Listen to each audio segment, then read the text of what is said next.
कल 75वां थल सेना दिवस मनाया गया। हर साल 15 जनवरी को फील्ड मार्शल के.एम. करियप्पा के भारतीय सेना के प्रथम कमांडर इन चीफ बनने के प्रतीक के रूप में यह दिवस मनाया जाता है। बाद में इस पद का नाम बदलकर सेना प्रमुख कर दिया गया। सेना का अपना गौरवशाली इतिहास रहा है। विश्व की तीसरी सबसे बड़ी सेना होने का गौरव इसे प्राप्त है। थल सेना देश का सबसे बड़ा सशस्त्र बल भी है। सेना के साथ देश का मान सम्मान जुड़ा है। देश के लाखों युवा सेना में अपनी सेवाएं प्रदान कर रहे हैं। हर मोर्चे पर सेना ने अपने अदम्य साहस और समर्पण का परिचय दिया है। सेना की अनगिनत गौरवशाली गाथाओं पर हर नागरिक को नाज है। देश की रक्षा की बात हो या प्राकृतिक आपदाओं में मदद पहुंचाना, सेना हमेशा अपने कर्तव्य पथ पर अड़िग रही है। देश को सेना पर पूरा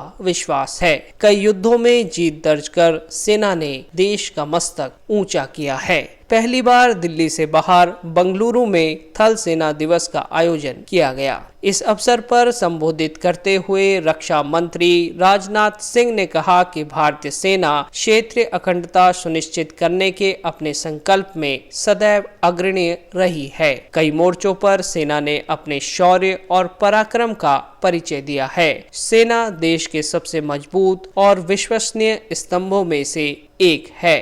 आजादी से लेकर अब तक यानी पिछले 75 वर्षों में भारतीय सेना क्षेत्रीय अखंडता सुनिश्चित करने के अपने दृढ़ संकल्प में सदैव अग्रणी रही है। कितनी भी चुनौती, प्रतिकूल एवं कठिन परिस्थितियां क्यों न हो, हमारे सैनिकों का धैर्य और उनका इरादा सदैव अटल रहा है। हमारा देश जिन जिन चीजों के बारे में जाना जाता है उसमें हमारी सेना प्रमुख है। शौर्य और पराक्रम हो, निष्ठा और अनुशासन हो या फिर मानवीय सहायता और आपदा राहत में इसका रोल हो, हमारी सेना देश के सबसे मजबूत और विश्वसनीय स्तंभों में से एक है। आज देश में कहीं कुछ भी घटना घट जाए, कोई प्राकृतिक आपदा आ जाए, और जैसे ही लोगों को यह मालूम होता है कि फला जगह भारतीय सेना के जवान पहुंच गए हैं, स्वतः उनके मन में भरोसा जग उठता है, एक आश्वस्ति हो जाती है कि हमारी सेना हमारे पास आ गई है और हम किसी भी सूरत में अब सुरक्षित रहेंगे। रक्षा मंत्री ने कहा कि लगातार समय के अनुरूप अपने आप को ढालने की क्षमता सेना की मजबूती का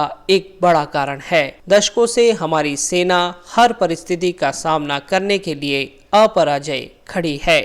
दशकों से जो हमारी सेना मजबूत दीवार की भांति अपराजय खड़ी है, इसकी मजबूती का रहस्य क्या है? ऐसा क्या है हमारी सेना में? कोई भी समय हो, कोई भी परिस्थिति हो, लेकिन हमारी सेना सदैव और सर्वत्र अपना सर्वश्रेष्ठ देते हुए पूरी तरह से खरी उतरती है। तो इस मजबूती के पीछे मुझे अनेक कारण दिखाई देते हैं, पर जो एक सबसे प्रमुख कारण मुझे दिखाई देता है वह है सेना की लगातार अपने आप को बदलते रहने की क्षमता, लगातार समय के अनुरूप अपने आप को ढालने की क्षमता और नए समय के अनुरूप अपने आप को तैयार करने की क्षमता। बदलती चुनौतियों के साथ साथ हमारी सेना भी लगातार बदलती गई और इसने हर मोर्चे पर अपने आप को साबित करके दिखाया है। दुश्मनों की चाहे जितनी भी चालें क्यों न हों, दुश्मनों ने कितना भी बड़ा जाल क्यों न बिछाया हो, पर हमारी सेनाओं ने हमेशा बड़ी सूझबूझ, धैर्य और यहाँ जरूरत हुई है वहाँ शौर्य दिखाकर दुश्मनों का मनोबल गिराया है और उन पर विजय प्राप्त की है।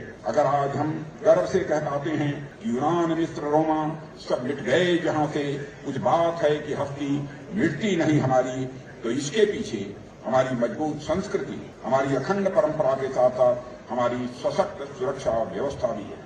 थल सेना प्रमुख जनरल मनोज पांडे ने कहा कि सेना के हथियारों और अन्य ढांचों का आधुनिकीकरण किया जा रहा है। उन्होंने कहा कि सेना उन्नत तकनीक को अपना रही है और स्वदेशी हथियारों तथा उपकरणों के विकास के लिए उद्योगों के साथ साझेदारी की जा रही है ताकि मौजूदा और भावी चुनौतियों से निपटा जा सके। जनरल पांडे ने कहा कि सेना भारतीय सीमा पर किसी भी आकस्मिक स्थिति से निपटने के लिए तैयार है। उन्होंने कहा कि सीमा पर देश की तैयारियों और ड्रोन रोधी तकनीक के कारण सीमा पार से आतंकवाद और घुसपैठ को रोकने में मदद मिली है।